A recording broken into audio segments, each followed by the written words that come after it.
Good afternoon. 2025-এ যে সকল ছাত্রছাত্রী এইচএস দেবে তাদের জন্য দর্শন সাবজেক্টের অতি গুরুত্বপূর্ণ কিছু সাজেশান, বলতে পারো একদমই লাস্ট মিনিটের সাজেশান।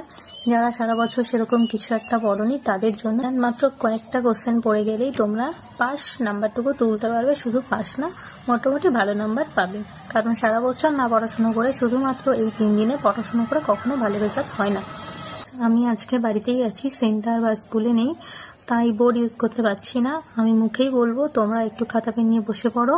আচ্ছা, তোমরা জানো তোমাদের শর্ট কোশ্চেন 24টা থাকে আর এসকিউ থাকে, আর এমসিকিউ 24টা থাকে, এসকিউ থাকে 16টা, টোটাল 40 নাম্বার। আর স্কুলের প্রজেক্টে থাকে 20 নাম্বার, 60 নাম্বার, আর বাকি 40 নাম্বার থাকে ব্রড কোশ্চেন। ওই 40 নাম্বারেরই লজিক থাকবে, 40 নাম্বারই আবার তোমাদের লজিকের সঙ্গে অরের কোশ্চেন পেয়ে যাবে।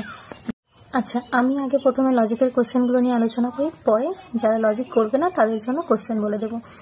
এক দাগে তোমাদের যে লজিক থাকবে, বাক্য থেকে বচনে পরিণত করতে হবে এবং তাদের গুণ পরিমাণ অথবা ব্যাপ্যতা নির্ণয়। তোমরা কি করবে, বাক্য থেকে বচন করবে, 4টে থাকবে, 4 × 2 = 8। তো বাক্য থেকে বচন করবে, বচনে করার পর গুণ পরিমাণ চাইবে।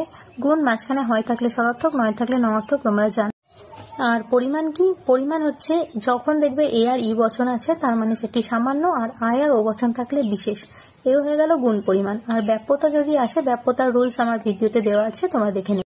তাহলে এক দাগে, প্রথম দাগে লজিকের জন্য আমরা করব বাক্য থেকে বচন করে গুণ পরিমাণ, না হলে ব্যাপ্যতা। গুণ পরিমাণ বেশি ইম্পর্টেন্স। আর 2 দাগে আবর্তন ও বিবর্তন থেকে দেবে, তোমাদের জন্য বেশি গুরুত্বপূর্ণ আবর্তন ও বিবর্তন করো, বা বিবর্তন আবর্তন দিতে পারে, আবর্তনের বিবর্তন, বিবর্তনের আবর্তন, যে কোনো কিছু দিতে পারে। তোমরা আবর্তন বিবর্তন মোটামুটি ভালো করে শিখে রাখো।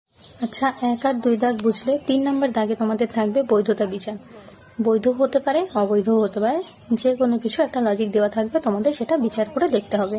4 নম্বর দাগে তোমরা পাবে মিলের অন্বয় পদ্ধতি বা অন্বয় ব্যতিরেকি পদ্ধতি, সংজ্ঞা, আকার, দৃষ্টান্ত, উদাহরণ, সুবিধা অসুবিধা সবকিছুই দিতে হবে। আর 5 নম্বর দাগে যে সকল টিকাগুলো থাকবে, মন্দ উপমা, সহকার্যকে কারণ মনে করার দোষ, অবৈধ সামান্যীকরণ দোষ, একটি অবান্তর বিষয়কে কারণ মনে করার দোষ। আশা করছি এই কোশ্চেনগুলো করে গেলেই তোমরা কমন পেয়ে যাবে।